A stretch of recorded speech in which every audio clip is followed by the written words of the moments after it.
नमस्कार दोस्तों, आपके साथ हम शेयर कर रहे थे रावण की कहानी कि महाराज रावण ने अब तक क्या किया। रावण ने तप किया, विशर्वा ऋषि के यहाँ जन्म लिया और अपने तप से वरदान प्राप्त किया। और वरदान प्राप्त करने के बाद रावण ने क्या क्या किया वो आप जानिए। अपने कुबेर भाई से उन्होंने पुष्पक विमान छीन लिया, यहाँ तक तो आपको पता था। कुबेर से जब पुष्पक विमान युद्ध में छीन लिया रावण ने, तो उसके बाद वो बड़े मस्त हो गए थे। अहंकार तो आ ही गया था कि मैंने अपने बड़े भाई से जो विमान मेरे नाना जी ने देखा था वो मैंने छीन लिया। अब वो उस पर बैठकर यात्रा करने के लिए कैलाश की ओर आगे बढ़ गए। तो कुछ सरकंडों के जंगल थे, उन जंगलों को पार करते हुए जब वो कैलाश में आगे बढ़े तो उन्हें नंदी बाबा ने रोक लिया। काले और पीले कलर के नंदी बाबा थे, उन्होंने रोक लिया। उन्होंने कहा, रावण आगे महादेव तपस्या कर रहे हैं और तुम आगे मत जाओ। उसने नंदी बाबा से कहा, कौन महादेव? आपने अभी तक ये तो सुना होगा रावण महादेव का बड़ा भारी भक्त था, लेकिन अभी तक रावण को नहीं पता कौन महादेव। मुझे किसी की परवाह नहीं, मुझे आगे जाना है। तो नंदी जब वो आगे बढ़ा रावण, तो नंदी को उन्होंने देखा, नंदी को क्रोध आ गया। उनके हाथ में त्रिशूल जो था नंदी का, वो एकदम अग्नि से जलने लगा और नंदी का मुंह क्रोध के मारे लाल बंदर सा हो गया। रावण ने कहा, अरे तुम्हारे जैसे बंदर मेरा क्या बिगाड़ेंगे? तुम बंदर जैसे लग रहे हो, तुम फालतू में अपना दिमाग खराब कर रहे हो। कहा, महादेव क्या इस पर्वत पर बैठा हुआ है? कैलाश पर्वत पर बैठा हुआ है?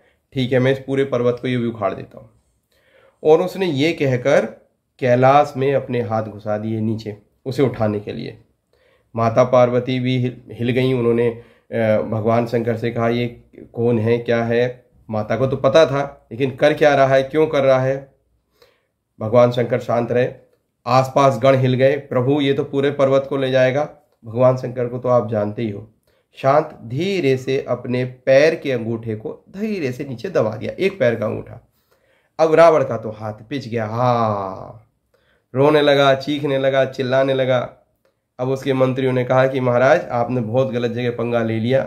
ये महादेव हैं, देव नहीं हैं। देवों के भी देव हैं, महादेव हैं, भोले भंडारी हैं। बिना जाने आपने पंगा ले लिया इनसे।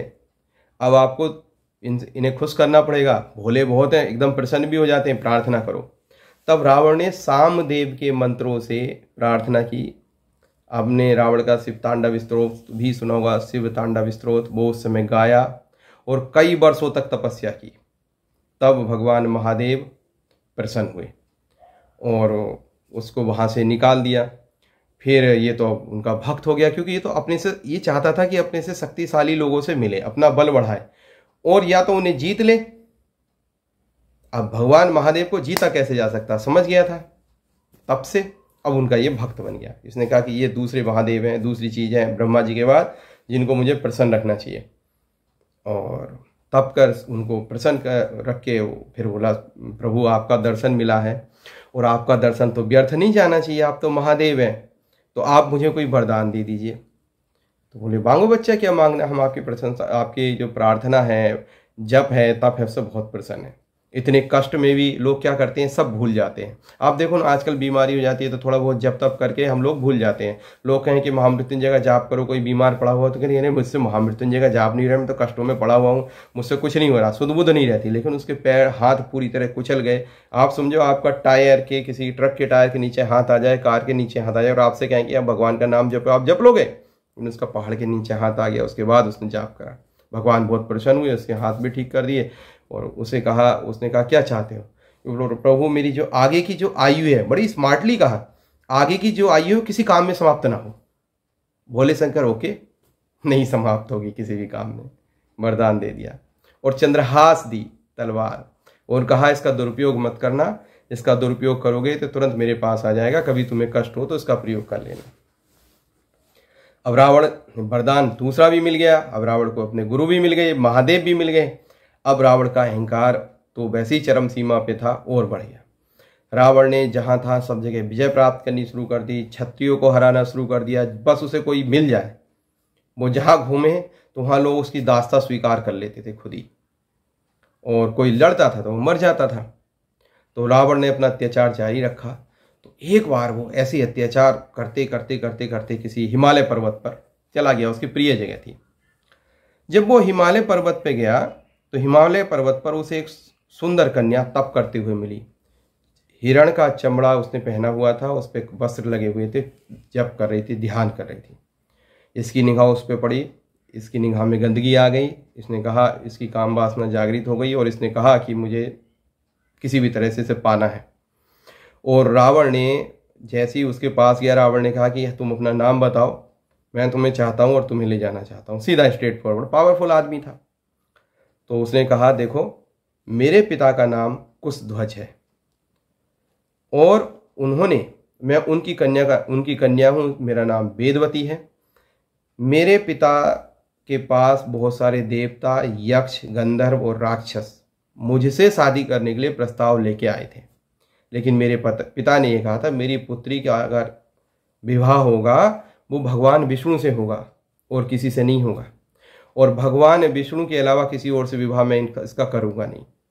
तो किसी ने सब ठीक है, भगवान विष्णु से होगा तो देवता तो मान गए, यक्ष मान गए, गंधर्व मान गए, लेकिन एक राक्षस था, राक्षस बिल्कुल नहीं माना। और राक्षस ने क्या किया, राक्षस ने मेरे पिता को सोते वक्त मार दिया। जब मेरे पिता मर गए तो मेरी माता उसके साथ सती हो गई। इसलिए मैं अपने पिता की उस इच्छा को पूरा करने के लिए भगवान विष्णु की तपस्या कर रही हूँ, ताकि उन्हें पति के रूप में प्राप्त कर लूँ। क्योंकि मुझे अपने तप पर, मेरा तप इतना हो गया है कि मैं अपने तप से जान सकती हूँ कि तुम्हारे मन में क्या चल रहा है, तुम्हारे मन में पाप चल रहा है। तो अतः मुझे जो है तुम बिल्कुल मत टच करना, या मेरे पास आओगे तो वो तुम्हारे लिए घातक होगा। अब रावण को तो इतनी शक्तियाँ थी, उसने उसे पकड़ लिया, उनके बाल पकड़ लिए और उसके साथ जबरदस्ती की।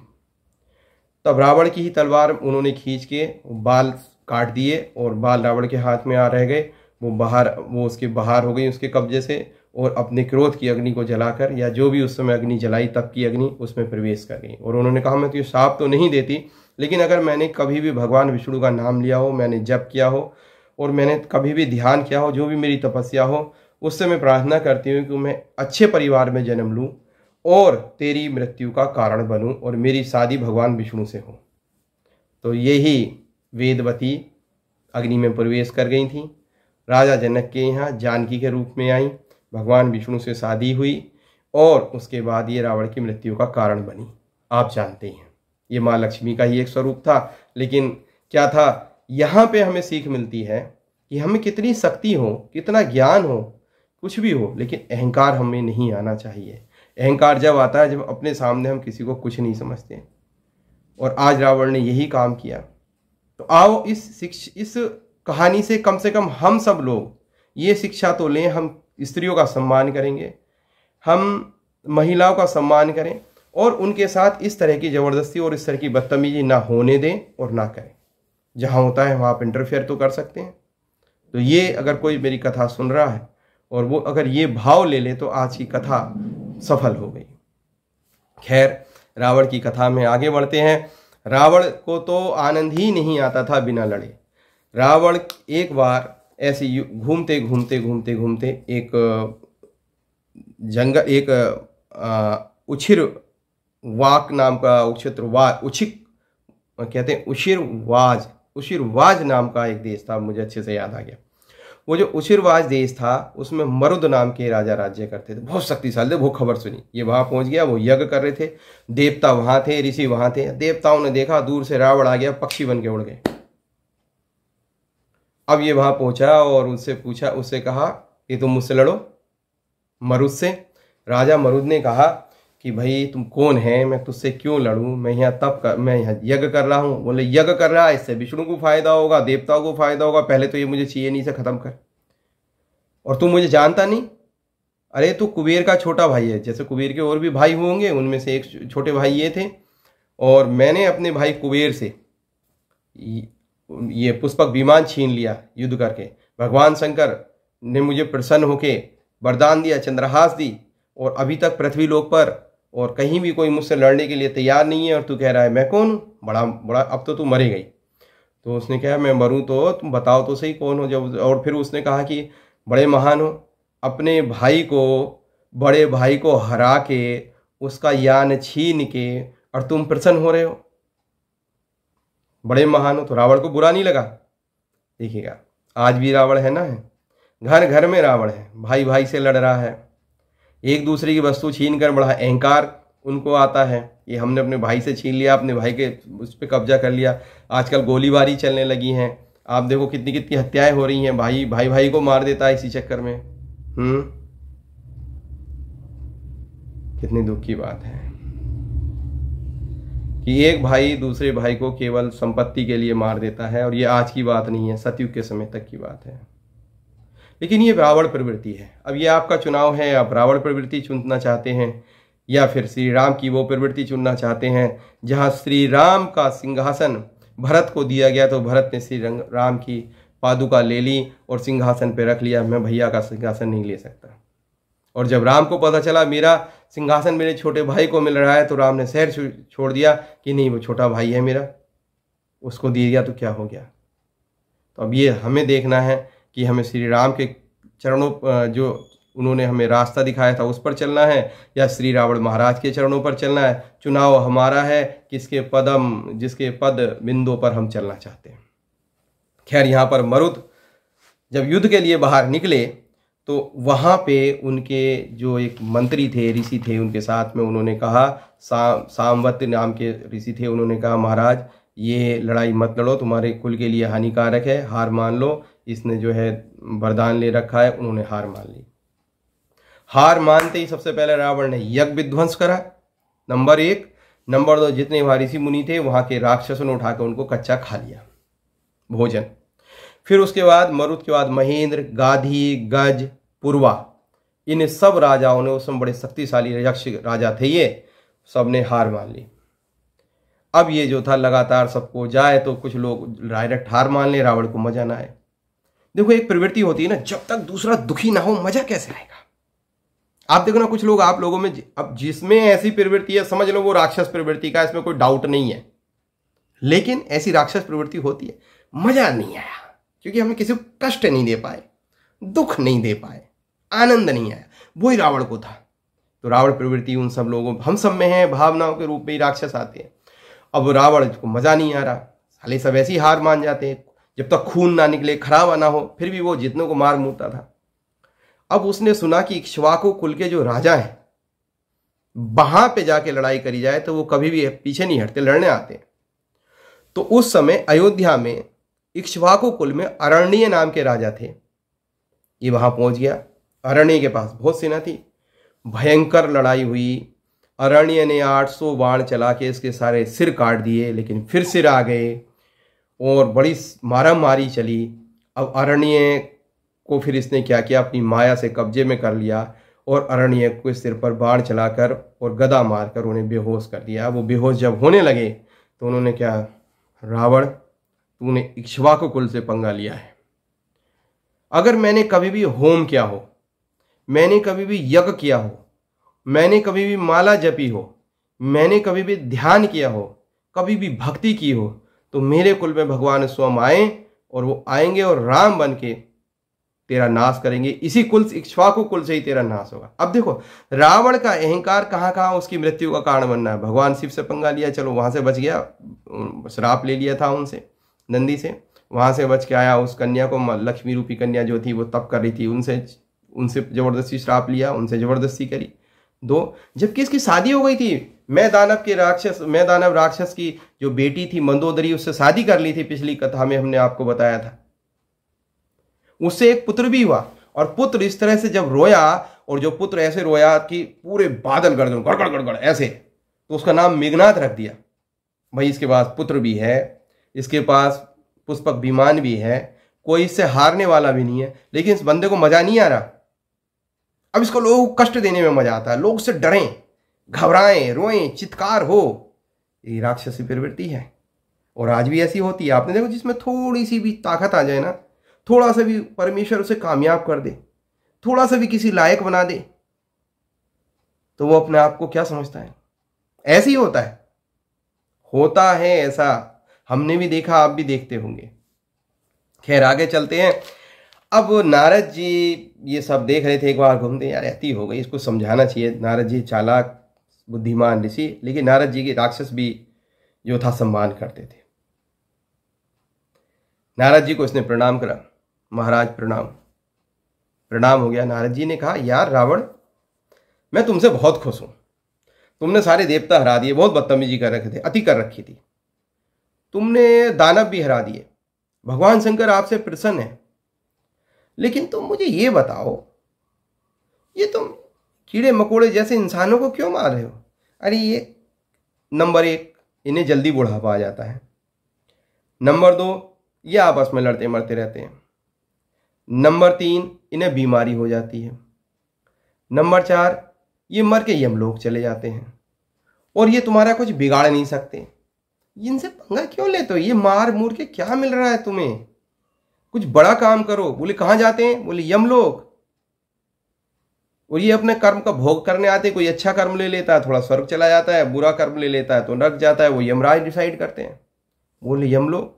तो यार तुम बड़े आदमी से टक्कर लो, छोटे मोटे से लेते ही क्यों? बोले क्या मतलब? बोले आपकी टक्कर का यमराज है, उसके अलावा कोई नहीं है। पंगा लो तो यमराज से लो। रावण को बात समझ में आ गई। रावण बोला, यमराज के पास तो जाऊंगा, लेकिन मैं सोच रहा हूं पहले पाताल पे कब्जा कर लूं। और पाताल पे कब्जा करके मैं वहां नाग और जो भी वहां के प्राणी हैं, यक्ष नाग गंधर्व, सबको कब्जे में करूं। उसके बाद फिर यमलोक जाऊं। अरे नारद जी बोले, यार लोग कट पहले नरक जाओगे, नरक इतना नीचे, वो पाताल लोक इतना माइनस में, और उसके बाद तुम दक्षिण में जाओगे। तुम यहां से दक्षिण दिशा में जाओ, पृथ्वी से दक्षिण दिशा में जो नरक लोक है, उस दक्षिण दिशा में यमपुरी है, यमपुरी जाओ, यमपुरी में यमराज को हराओ, वहां कब्जा करो, और उसके बाद नरक जाओ। वो उसके बाद आप सॉरी नरक नहीं, वहां जाओ, पाताल लोक जाओ। रावण ने कहा, क्या शॉर्टकट है? बोले हाँ बिल्कुल शॉर्टकट है, और तुम्हें मजा भी आएगा एक यमराज से फाइट करने में। और रावण को दिमाग में आ गई।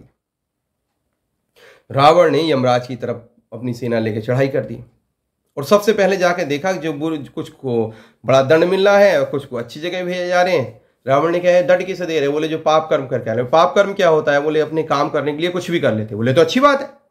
अरे भाई ये तो आदमी का हक है, अपना काम करने के लिए आदमी कुछ भी करे, अपना फायदा होना चाहिए, अपना लाभ होना चाहिए। मैं भी यही करता हूं। इन लोगों ने क्या बुरा क्या कर दिया? इन लोगों ने भी तो अच्छा करा। दूसरे के हिसाब से बुरा है, इनके हिसाब से तो अच्छा बुरा कुछ नहीं होता। उन्हें सबको छोड़ो। तो यमराज की जो सेना थी वो नाराज हो गई। बोले सारी व्यवस्था खराब कर रहे हो। छुड़वा दिया। यमराज की सेना से फाइट शुरू हो गई।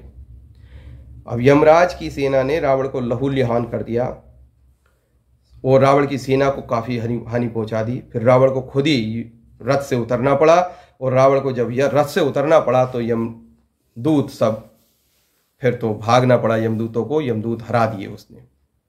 हाहाकार मच गई। और जब रावण हा हा हा हा करके अट्ठास करके युद्ध किया और जीत ली, तो यमराज समझ गए कि सेना हार चुकी। फिर यमराज खुद आकर यमराज ने युद्ध किया, और युद्ध करते करते जब देखा कि मेरा मामला भी भारी पड़ रहा है, तब क्योंकि यह वरदान था कि कोई भी देव दानव यक्ष गंधर्व उसे नहीं हरा सकता, तब उन्होंने अपना पास दंड निकाल लिया। उस पास दंड को निकालने के बाद ये निश्चित था, ये भी वरदान था कि बिना मृत्यु करे वो वापस नहीं आएगा। हुआ क्या? उससे पहले जब यमराज ने गदा का इस्तेमाल किया, उस गदा से ही रावण बेहोश हो गया। अब देखिएगा, क्योंकि हो गई 19 मिनट 20 मिनट, अब आप बोर हो जाएंगे आगे। अब क्या होता है? क्या यमराज रावण को मार देते हैं? क्या रावण यमराज पर विजय प्राप्त कर लेता है? और रावण की कहानी में और क्या क्या मोड़ आता है, मैं आपको अगले वीडियो में बताऊंगा। अब मैं आपको काम की बात बता दूं, जिस काम के लिए लोग इस वीडियो को देखते हैं। देखिएगा, अपनी शक्ति बढ़ाने की बहुत सारी चीज़ें हैं।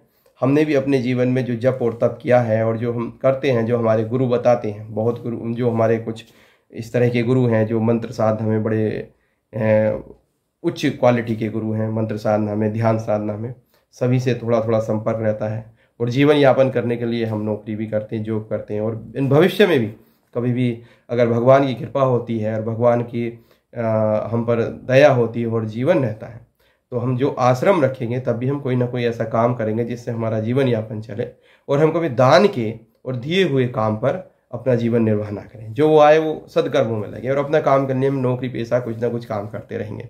तो वही हम अभी करते हैं। खैर मेन बात यह है कि ध्यान कैसे करें और जप कैसे करें। पिछली बार हमने बताया था कि किसी भी चक्र पर रंग का जाप करिए। रंग रावण का मंत्र है, इसके जाप करने से बहुत जल्दी शक्तियाँ मिलती हैं। खैर अभी हम पहले चक्रों के बारे में आपको थोड़ा सा बता दें। चक्र हमारे शरीर में, वैसे तो चक्र बहुत हैं, लेकिन मुख्य चक्र पहले मूलाधार चक्र होता है, जो आपकी स्पाइन के सबसे नीचे, जो कॉक्सिक बोन होती है बिल्कुल नीचे, वो एक मूलाधार चक्र है। वहाँ पे ऐसे आप ध्यान कर सकते हैं। उस मूलाधार चक्र से आपको एनर्जी मिलती है। उससे 6 अंगुल की ऊंचाई, 4 उंगली लगा लो ऐसे, 4 उंगली ऊंचाई पर स्वादिष्ठान चक्र होता है, और उसके ऊपर नाभि के पास मणिपुर चक्र होता है। आज हम 3 चक्रों की बात करेंगे। सबसे पहले मूलाधार, स्वादिष्ठान और मणिपुर चक्र। इससे अगले चक्रों की बात आगे करेंगे। तो जो स्वादिष्ट, जो पहले सबसे पहले अगर हम रंग या यंग या राम, जो भी आपका मंत्र है जो आपके गुरु ने दिया है, हम तो आपको यंग या रंग में कोई सी एक वर्ड कहते हैं। मूलाधार चक्र पे आप ऐसे करके जाप धीरे धीरे करिएगा। और वैसे सबसे अच्छा मंत्र क्या है? ओम। अगर आप ऐसे करते हैं ओम, एक ही जाप कीजिएगा, उसमें सब कुछ है।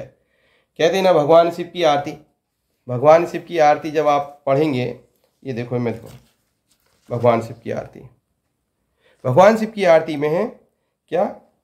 ब्रह्मा विष्णु सदा शिव जानत अविवेका, प्रणवाक्षर ओम के मध्य ये तीनों एका। ओम ऐसा है जिसमें ब्रह्मा विष्णु महेश सब व्याप्त हैं, सभी शक्तियां व्याप्त हैं।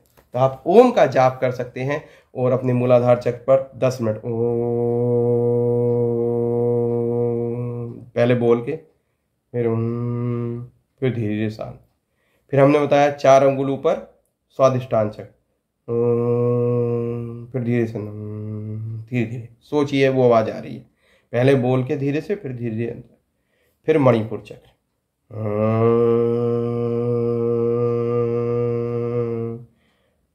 फिर धीरे से उस पर ध्यान और अपनी सांसों पे ध्यान देते हुए। अगली वीडियो तक आपको बहुत अच्छा अनुभव होगा, आपको बेटर फील होगा और आप कहेंगे क्या दवाई बता दी। आपको अच्छा लगा हो वीडियो तो लाइक कीजिएगा, शेयर कीजिएगा और चैनल को सब्सक्राइब कीजिएगा। सब्सक्रिप्शन की बहुत ज़रूरत है। ठीक है, तब तक के लिए मैं आपसे करता हूँ प्रणाम। मिलते हैं अगली वीडियो में अपने लाभ के बारे में, अपने फायदे के बारे में, और आपको कहानी कैसी लगी ये जरूर बताइएगा। फायदा जरूर होगा जो विधि मैंने बताई। नमस्कार, प्रणाम।